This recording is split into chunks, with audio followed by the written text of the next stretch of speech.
आज अयोध्या में दीपोत्सव पर प्रधानमंत्री मोदी भी मौजूद होंगे। पीएम मोदी शाम करीब 4:30 बजे अयोध्या पहुंचेंगे। शाम करीब 5 बजे भगवान श्री राम लला विराजमान के दर्शन करेंगे। इसके बाद श्री राम जन्मभूमि तीर्थ क्षेत्र स्थल का निरीक्षण करेंगे। करीब 5:45 बजे मोदी भगवान श्री राम का राज्याभिषेक करेंगे और 6:30 बजे सरयू नदी के नए घाट पर आरती देखेंगे, जिसके बाद प्रधानमंत्री द्वारा भव्य दीपोत्सव समारोह की शुरुआत की जाएगी। मध्य प्रदेश के मुख्यमंत्री शिवराज सिंह चौहान आज कोविड महामारी में अनाथ हुए बच्चों के साथ दीपावली मनाएंगे। सीएम ने कहा चतुर्दशी के अवसर पर वो अपने बेटे, बेटियों, भतीजे, भतीजी के साथ दीपावली का त्योहार मनाएंगे, जिन्होंने कोविड के कारण अपने माता पिता को खो दिया है। दिल्ली के पर्यावरण मंत्रालय ने प्रदूषण की वजह से दिल्ली एनसीआर में पटाखे जलाने पर रोक लगाई है। बावजूद इसके एक सर्वे की रिपोर्ट में खुलासा हुआ है कि इस बार भी दिवाली के मौके पर दिल्ली में खूब पटाखे जलेंगे।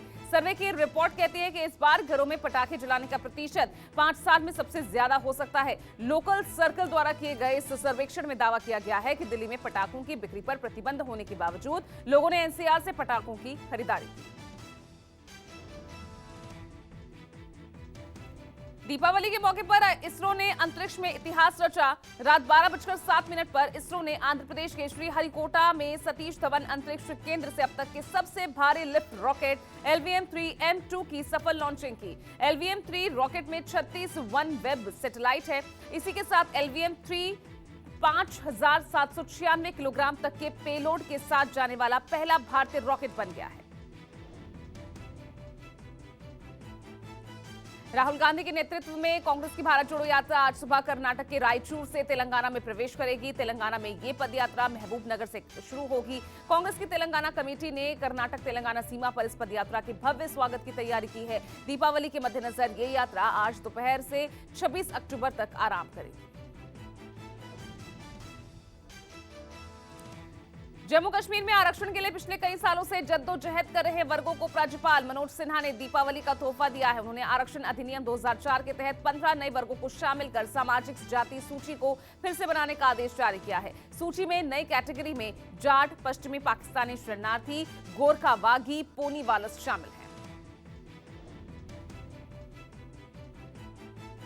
उद्धव ठाकरे आज औरंगाबाद के बाढ़ प्रभावित क्षेत्रों के दौरे पर जाएंगे और जमीनी स्थिति का प्रत्यक्ष आकलन करेंगे। जहां कपास और सोयाबीन की खड़ी फसलें पिछले एक पखवाड़े से जिले के कई हिस्सों में हो रही भारी बारिश के चलते बुरी तरह क्षतिग्रस्त या पूरी तरह से तबाह हो गई है। उद्धव का कहना है कि इस मामले में मौजूदा सरकार ने कुछ नहीं किया।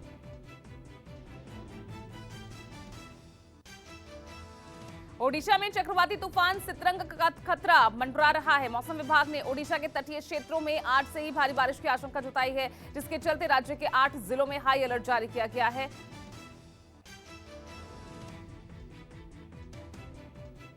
चक्रवात सितरंग की आशंका को देखते हुए बंगाल प्रशासन हाई अलर्ट पर है। 25 अक्टूबर को इस चक्रवात के पश्चिम बंगाल और बांग्लादेश के तटों तक पहुंचने की संभावना है। इस स्थिति से निपटने के लिए कोलकाता में प्रशासनिक अधिकारियों की बैठक हुई।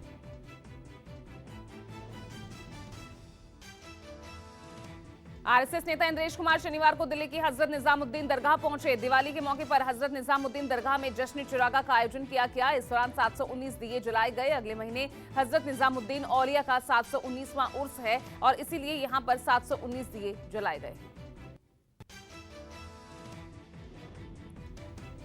पूरे देश में दीपावली की धूम देखने को मिल रही है। हरियाणा के मुख्यमंत्री मनोहर लाल खट्टर ने शनिवार को जवानों के साथ दिवाली मनाई। खट्टर ने अपनी सुरक्षा में लगे जवानों को मिठाइयां और तोहफे बांटकर उन्हें दिवाली की शुभकामनाएं दी। इस कार्यक्रम में दर्जनों जवानों ने हिस्सा लिया।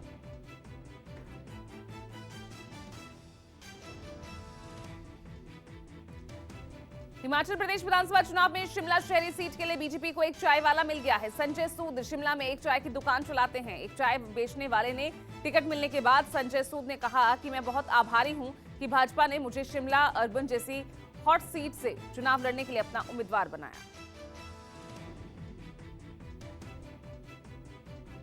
केंद्रीय मंत्री अनुराग ठाकुर ने हिमाचल में विधानसभा चुनाव और रोजगार मेले को लेकर बयान दिया। उन्होंने कहा कि हिमाचल में बीजेपी पूर्ण बहुमत की सरकार बनाने जा रही है। जहां तक आम आदमी पार्टी की बात है, वो तो हिमाचल प्रदेश और गुजरात में आप अपना खाता भी नहीं खोल पाएगी।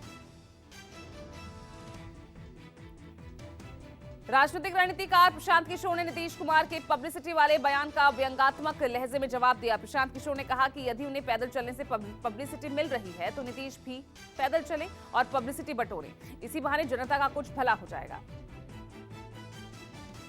गृह मंत्री अमित शाह एक बार फिर से बिहार के दौरे पर जा रहे हैं, जिसे लेकर पार्टी ने पहले से तैयारियां शुरू कर दी है। अमित शाह बिहार, सीमांचल और सारण के बाद नीतीश के गढ़ नालंदा में हुंकार भरेंगे और यहां बूथ अध्यक्षों को संबोधित करेंगे। इस दौरान अमित शाह पार्टी की चुनावी रणनीति तय करेंगे।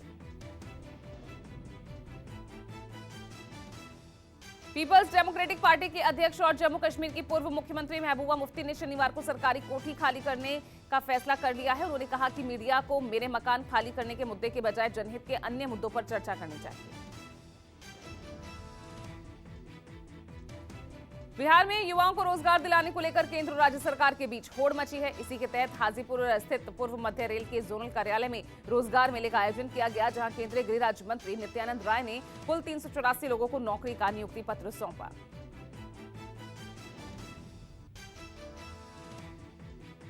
बिहार में सरकारी नौकरियों के मसले पर राजनीति तेज हो गई है। बीजेपी के वरिष्ठ नेता और राज्यसभा सदस्य सुशील मोदी ने कहा कि एनडीए सरकार के वक्त जिन नियुक्तियों की प्रक्रिया पूरी हो चुकी थी, उन्हीं के नियुक्ति पत्र बांटकर नीतीश कुमार युवाओं को धोखा दे रहे हैं। पश्चिम बंगाल में प्राथमिक शिक्षा के पद पर नियुक्ति की मांग पर धरना दे रहे टीईटी अभ्यर्थियों को जबरन हटाने और धारा 144 लगाने के हाईकोर्ट को एकल पीठ के आदेश के खिलाफ खंडपीठ में याचिका दायर की गई है। उम्मीदवारों ने याचिका में दावा किया कि उन्हें शांतिपूर्ण विरोध प्रदर्शन करने का अधिकार है।